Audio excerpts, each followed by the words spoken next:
Arsenal confused the life out of me. How 1 minute are you slapping Real Madrid 3-0 in probably what is the biggest game in your most recent history? And then a few days later, at exactly the same place, you're drawing to Brentford 1-1. Now, obviously, there's some reasons why it's happened. We're going to speak about that in this video. There's also some other things that I definitely want to get people's opinions on. Before we get into it, though, very quickly, do me a favor, if you could, just hit like on this video. So the game obviously happened yesterday, and before I get into the video, I just want to ask you, who was your Arsenal versus Brentford man of the match? There's a couple of reasons as to why I'm not that frustrated, and I think there's a feeling in the fan base that's quite universal, and it's like no one really cares about this result. Not because we don't want Arsenal to win, but it's kind of like the mentality at the minute is like we're not going to win the league. Obviously, the league's gone. Liverpool's going to win the league. So I think most people's focus now is just on the Champions League, and as long as we're doing well in the Champions League and we hold our position in the Premier League, then I think most Arsenal fans are happy with that. It's kind of like the drop points in the league aren't too bad as long as you're performing in the Champions League. And with a massive result in the Champions League midweek, you draw at home to Brentford on the weekend, and like if we lost to Real Madrid midweek and then we had that kind of result, the fan base opinion would be vastly different to what it is now. And that's just the reality. The fact that we beat Real Madrid and the fact that we've still got another massive game with Madrid kind of hanging over our shoulders. In a few days' time, we could be going through to the semi-finals of the Champions League, having knocked out Real Madrid. The fact we have that in the back of our mind kind of just softens the blow with this Brentford game. Now, there was actually some good performances in that Brentford game if I'm looking at singles. Now, obviously, it was a massively rotated team, so it's kind of predictable that Arsenal didn't play as well as they did against Real Madrid. We see people like Kieran Tierney featuring, for example, a rare appearance. We had Zinchenko in midfield. Again, another rare appearance for Zinchenko in there. And I wasn't mad at the team. I wanted to see it heavily rotated because, as most of us agree, our full focus now has to be on the Champions League. And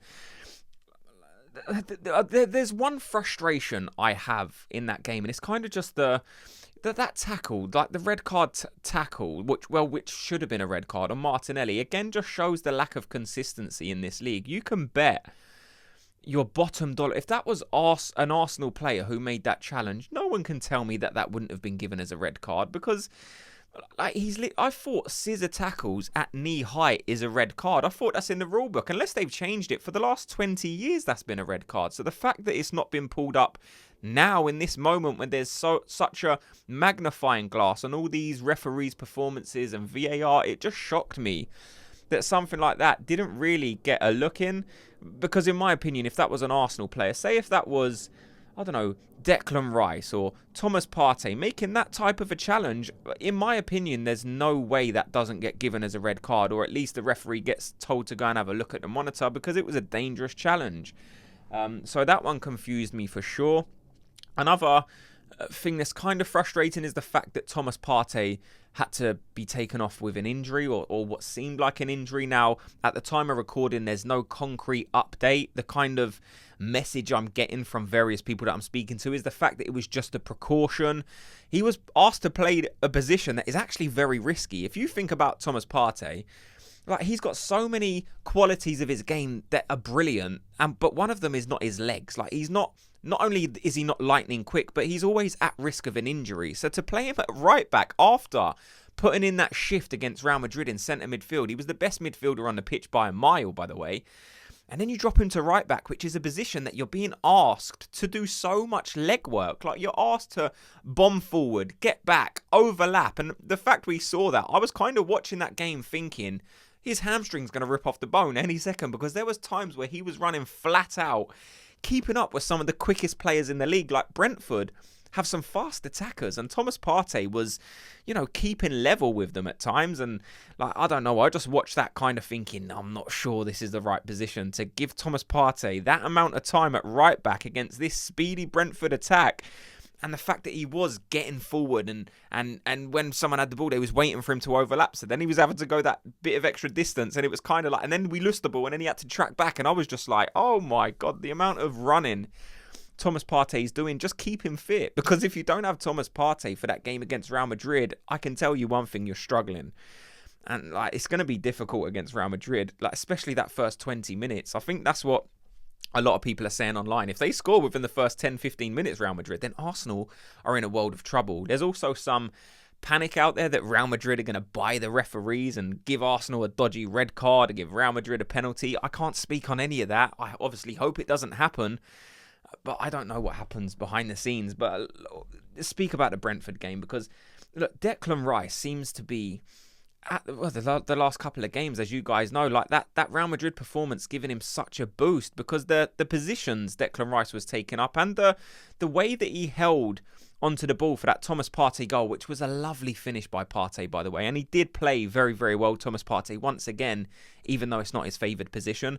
But the way Declan Rice is just maturing, the way that he's kind of hanging onto the ball. Some people might think, oh, he's holding onto the ball too long in that moment, but he wasn't. He was kind of driving forward and waiting for the perfect moment, because Thomas Partey's overlapping, and the defender was kind of like, well, it's Thomas Partey. He's not exactly going to pull something out. So he was kind of dropping more central and allowing Thomas Partey to have that room. And I think Declan Rice noticed that, and he thought, well, they're not going to shut him down, so I'll just wait for him to get into a dangerous position, then I'll just give him the ball. And that's exactly what happened.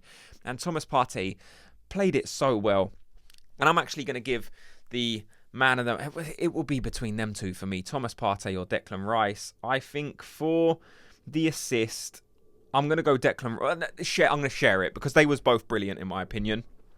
There was a chance for Saka to win it at the end, and look, in games gone by, Saka would have took that moment. I think maybe you're just seeing maybe some rustiness, the fact that he's being rushed back from injury to feature in these games, or it could just be the fact that he made a mistake in that moment. But I think Saka, like I said, in games gone by, absolutely buries those type of chances. I think there was a moment when he could have shot, and he kind of just thought about it for too long, and by that point the moment had gone. Not only was the defender in the goal, but there was a defending player coming behind him and was just able to nick the ball away from him.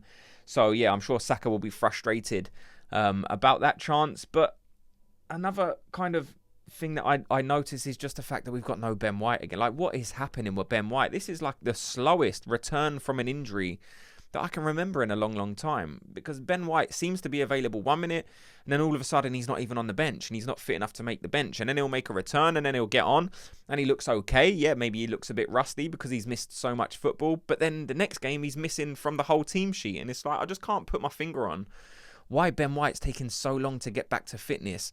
Look, I've always said Ben White, I want him back at full fitness, because I think he's our best right back, even though Jurrien Timber's putting in some unbelievable performances recently. And even though I already really like Jurrien Timber, he's growing on me even more. The maturity and just the tenacity that Jurrien Timber plays with is just so good, and the strength, the maturity. Like, I forget sometimes that even Jurrien Timber's like a young player. Like, he plays with so much experience. The way he can control a game and understand what's happening around him is so good. But I just still think it's important to get Ben White back to full fitness. So yeah, it'll be interesting to see if he will be available for that Real Madrid game. Now, he's not going to start. He may not even feature. But the main one I'm looking at and thinking we need to have him available is Thomas Partey, because like I said, without Thomas Partey in that game, you are struggling 100%. Thomas Partey can be the difference in any game, but that game especially when you look at that Real Madrid midfield as well, it's so strong. You look Modric, Bellingham, they've got players like Valverde who drops into that position as well. Like, they've got so many good players, and Thomas Partey is still the best midfielder on the pitch. Like, it's so important that we get him onto a 1-year extension, I think. Like, there's rumours out there that a Saudi club is going to come in and offer him crazy wages. There's also rumours that a Saudi club's going to come in and offer Gabriel stupid wages. We got rumours of William Saliba leaving. Now, not all of these guys are going to be able to leave at the same time, but we need to, I don't know, just be careful and hold on to these players, because we're so close to being in a position where we can actually start to expect to win things. Like, this Arsenal team is close. Look, it didn't happen in the league for us this season, but that is because we've been the most unlucky with injuries for as long as I can remember. Like, we come into the season with not enough players. A lot of us noticed that. We had some good additions, what seemed like good additions at the time.